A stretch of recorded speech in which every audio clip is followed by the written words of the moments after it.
Di pagi hari terlihat Abi sedang berada di kamar Jagdis.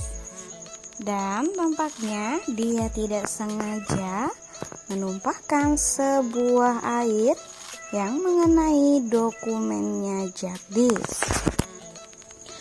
Abi sangat ketakutan dan berpikir akan dimarahi oleh sang ayahnya. Dan tidak lama kemudian terlihat Jagdis sedang berjalan menuju kamar. Abi sangat ketakutan, lalu Manu pun datang dan menghampiri Abi dan berkata kepada Abi, "Ada apa?" Abi pun menunjukkan sebuah dokumen yang sudah basah. Abi berkata kepada Manu, "Kakak, bantulah aku. Aku sangat takut jika dimarahi dan diomeli ayah." Manu pun memegang file tersebut dan melihatnya. Manu pun berkata kepada Abi, "Pergilah, biar aku yang di sini." Dan tak lama kemudian, Jagdis pun datang di kamarnya dan melihat Abi habis keluar dari kamar Jagdis. Dan Jagdis pun melihat Manu ada di kamarnya dan berkata kepada Manu, "Ada apa, Manu?" Manu pun menjawab pertanyaan ayahnya, "Maaf ayah, aku tidak sengaja menumpahkan air dan mengenai dokumen ayah sampai basah seperti ini." Jagdis pun berkata, "Tidak apa-apa nak, dokumen ini sudah ayah copy paste." Dan Jagdis pun bertanya, "Apa benar ini kesalahan dirimu?" Manu pun menjawab, "Benar ayah, aku yang melakukannya dengan tidak sengaja." Dan Manu pun pergi. Dan terlihat Manu sedang belajar dan menulis. Tak lama kemudian Puja datang. Manu berkata, "Kau datang lagi ke sini, ada apa?" Lalu Puja menjawab, "Ibu Anandi mengirimku ke sini untuk meminta bantuan kepada dirimu untuk menyelesaikan tugas diriku." Manu pun menjawab pertanyaan tersebut, "Aku sedang mempelajari pelajaran lain. Untuk sekarang aku tidak bisa." Puja pun berkata, "Lantas siapa yang akan membantu diriku mengerjakan semua ini?" Manu pun menjawab, "Ayahku yang akan membantu dirimu nanti ya." Namun Manu mengingat sesuatu kalau Jagdis menyuruhnya. Dan Manu pun meninggalkan Puja. Puja sangat kesal dan marah kepada Manu. Dan Puja pun mempunyai ide untuk mengerjai Manu dengan mengambil bukunya dan dibawa ke dalam tas Puja. Tak lama kemudian Gangga pun datang dan menghampiri Puja dan berkata, "Sedang apa kau di sini, Puja? Mana Manu?" Dan Puja pun menjawab, "Manu sedang pergi dan dia meninggalkanku di sini sendiri." Dan Puja pun berkata, "Aku pergi dulu ya." Dan Gangga berpikir, ada apa ini ya? Nampaknya seperti ada yang disembunyikan kepada diriku. Dan di rumah kediaman Ahiraj, Gehta, Ahiraj berkata, "Aku dan suamiku akan pergi dari rumah ini." Ahiraj pun berkata, "Kamu jaga ya adikku dengan baik dan jangan kamu lukai dia. Kamu harus membahagiakan dia selalu. Ahiraj lalu berkata, pengantin pria akan segera datang ke sini. Setelah itu, Kundan pun bisa menikah lagi. Namun langsung semua orang pun tersenyum dan di pintu datanglah Nimboli membawa pot panjang dan jatuh mengenai mereka. Mereka pun kaget. Nimboli meminta maaf dan berkata, "Maaf ayah, aku tidak sengaja menjatuhkannya." Ahiraj berkata, "Ini adalah kesalahan." Ahiraj berkata kepada Geta, "Kau jangan pergi dulu sekarang ya, tunggulah esok hari saja." Dan kemudian mereka pun pergi meninggalkan Nimboli. Harki pun balik badan dan akan menyiksa Nimboli, namun dihentikan dan memegang tangannya. Ahiraj pun berkata, "Sudahlah, jangan melakukan apa-apa kepada Nimboli." Lalu Harki meminta kepada Nimboli untuk makan dan kemudian membereskan semua pekerjaan rumah. Nimboli pun pergi dari sana. Dan di kamar Ahiraj, Ahiraj terlihat sedang mencari sesuatu di kamarnya.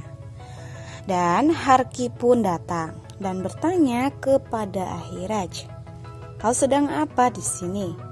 Tak lama kemudian Harki bertanya tentang calon suami Kamli.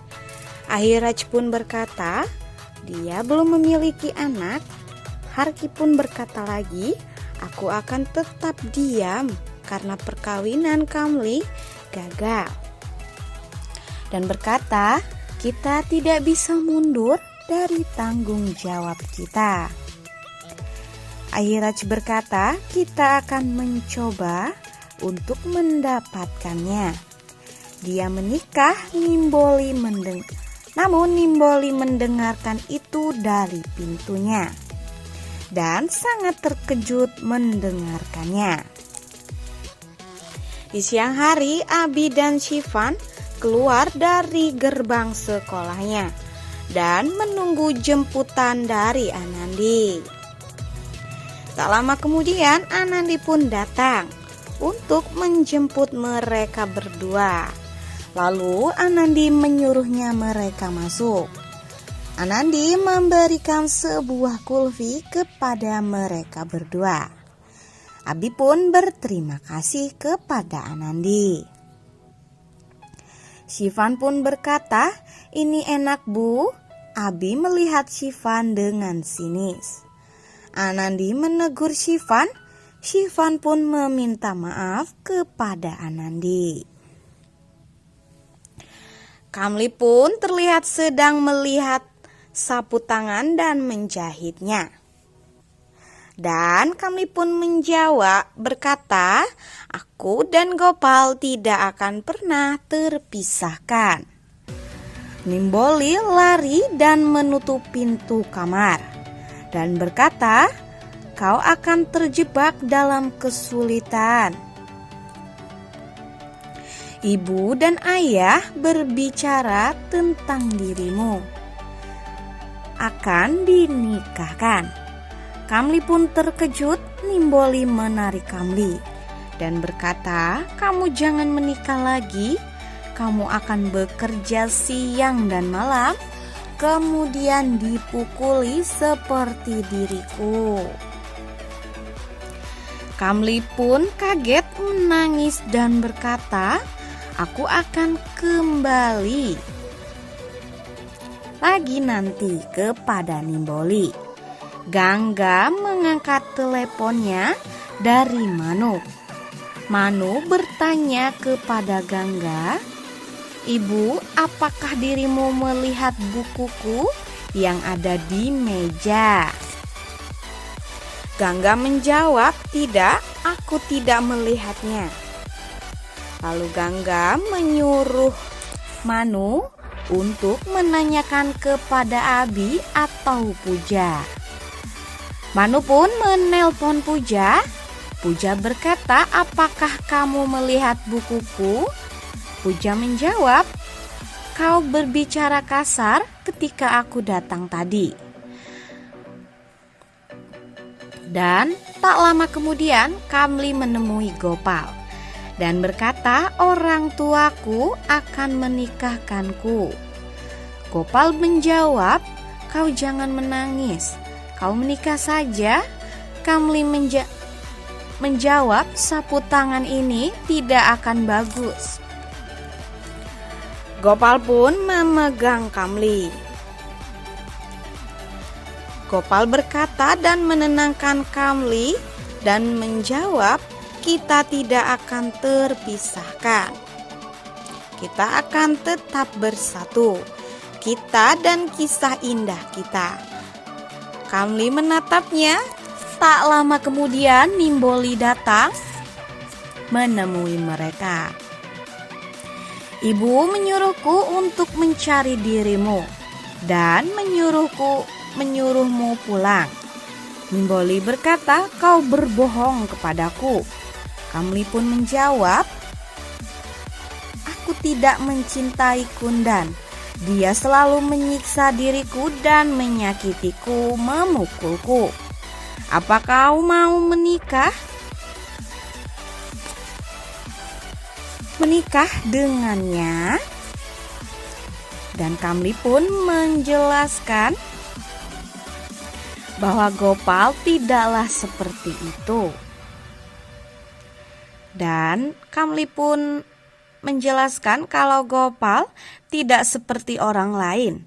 Nimboli melihat mereka dan meminta Gopal untuk berjanji kepada dirinya untuk tidak menyakiti Kamli. Gopal pun tersenyum dan berjanji. Anandi mendistribusikan buku-buku perempuan. Reporter bertanya untuk melakukan ini. Anandi berkata tentang tanggung jawab terhadap anak perempuan. "Aku ingin memberikan pendidikan kepada anak perempuan." Reporter berkata, "Semua gadis di sini adalah korban dari pernikahan anak." Anandi menjawab, "Tidak akan lagi." Nenek pun berkata dia telah banyak berubah, dan nenek pun berkata akan merayakan hari anak. Semua orang bertepuk tangan kepada Anandi. Nah guys, segitu aja ya berita terbaru terupdate mengenai Balika Fadu. Jangan lupa untuk nantikan video terbaru terupdate-nya ya. Namun sebelum meninggalkan channel ini, jangan lupa di like, comment, and subscribe ya. Dan jangan lupa aktifkan tombol lonceng notifikasinya biar kalian berlangganan di channel ini. Nah guys, terima kasih ya. Sampai jumpa kembali di lain video. Terima kasih. Sampai ketemu lagi.